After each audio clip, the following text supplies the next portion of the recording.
അസ്സലാമു അലൈക്കും വറഹ്മത്തുള്ളാഹി വബറകാതുഹു. ഖുർആൻ പഠനം സൂറത്തുൽ ലൈൽ ആമുഖം. അഊദു ബില്ലാഹി മിനശ് ശൈത്വാനിർ റജീം. ബിസ്മില്ലാഹിർ റഹ്മാനിർ റഹീം. വിശുദ്ധ ഖുർആനിലെ 92-ാമത്തെ അധ്യായമാണ് സൂറത്തുൽ ലൈൽ. 21 സൂക്തങ്ങളാണ് ഈ അധ്യായത്തിൽ ഉള്ളത്. പ്രവാചകൻ റസൂൽ കരീം സ്വല്ലല്ലാഹു അലൈഹി വസല്ലമയുടെ മക്ക കാലഘട്ടത്തിലാണ് ഈ അധ്യായം അവതരിക്കുന്നത്. ഈ അധ്യായം തുടർച്ചയായി വരുന്ന സാമാന്യം വലിയ അധ്യായങ്ങളിലെ അവസാനത്തെ അധ്യായമാണ്. ഇനി വിശുദ്ധ ഖുർആനിൽ 22 അധ്യായങ്ങളാണ് ബാക്കിയുള്ളത്. അതിൽ 2 സൂറത്തുൽ അലഖും സൂറത്തുൽ ബയ്യിനയും മാറ്റി നിർത്തിയാൽ ബാക്കിയെല്ലാം ചെറിയ ചെറിയ സൂറത്തുകളാണ്. ചെറിയ സൂറത്തുകളുടെ പരമ്പര ആരംഭിക്കുന്നത് ഈ ഒരു അധ്യായത്തിന് ശേഷം സൂറത്തുൽ ദുഹയിലൂടെയാണ്. ജീവിതത്തിലെ 2 വഴികളും ആ 2 വഴികളിലൂടെ സഞ്ചരിച്ചാൽ ഉണ്ടാകുന്ന അനന്തരഫലങ്ങളും അന്ത്യഫലങ്ങളുമാണ് ഈ സൂറത്തിൻ്റെ പ്രമേയം. മനുഷ്യൻ്റെ കർമ്മങ്ങളുടെ വ്യത്യസ്തതയെ സൂചിപ്പിക്കാൻ വേണ്ടി രാവിൻ്റെയും പകലിൻ്റെയും വ്യത്യാസത്തെയും പുരുഷൻ്റെയും സ്ത്രീയുടെയും വ്യത്യാസങ്ങളെയും ചൂണ്ടിക്കാണിച്ചുകൊണ്ടാണ് ഈ അധ്യായം ആരംഭിക്കുന്നത്. അതിനുശേഷം ഉത്തമ ജീവിതത്തിൻ്റെ 3 ഗുണങ്ങളെ പ്രത്യേകം പരാമർശിച്ചിരിക്കുന്നു. ദാനം നൽകുക, സൂക്ഷ്മത കൈക്കൊള്ളുക, സത്യത്തെ അംഗീകരിക്കുക. ഈ 3 സ്വഭാവങ്ങൾ ജീവിതത്തിൽ പകർത്തുന്നവർക്ക് വളരെ എളുപ്പമുള്ള, സമാധാനം നിറഞ്ഞ, സന്തോഷകരമായ ജീവിതമായിരിക്കും ലഭിക്കുക.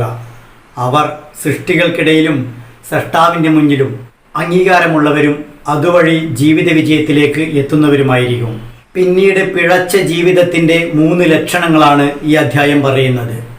പിശുക്ക് കാണിക്കുക, ധിക്കാരം കാണിക്കുക, നന്മയെ അംഗീകരിക്കാതിരിക്കുക.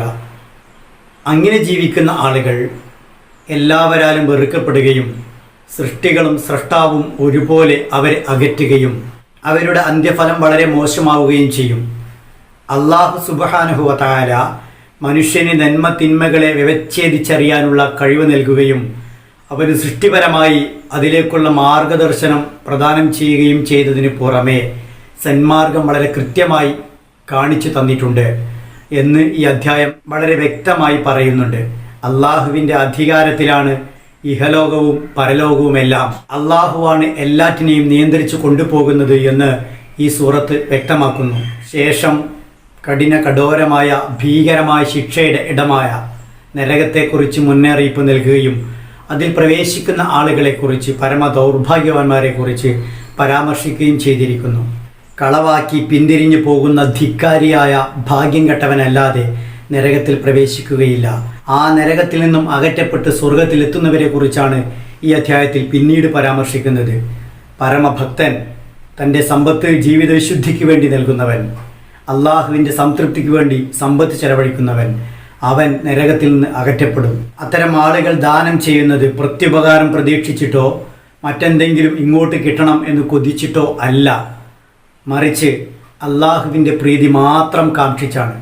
അങ്ങനെ പടച്ചവൻ്റെ പ്രീതിക്ക് വേണ്ടി മാത്രം പ്രവർത്തിക്കുന്നവരാരോ അവരിൽ അള്ളാഹു സംതൃപ്തനാവുക തന്നെ ചെയ്യുമെന്ന മനോഹരമായ ഒരു ഓഫർ നൽകിയാണ് ഈ അധ്യായം അവസാനിക്കുന്നത്.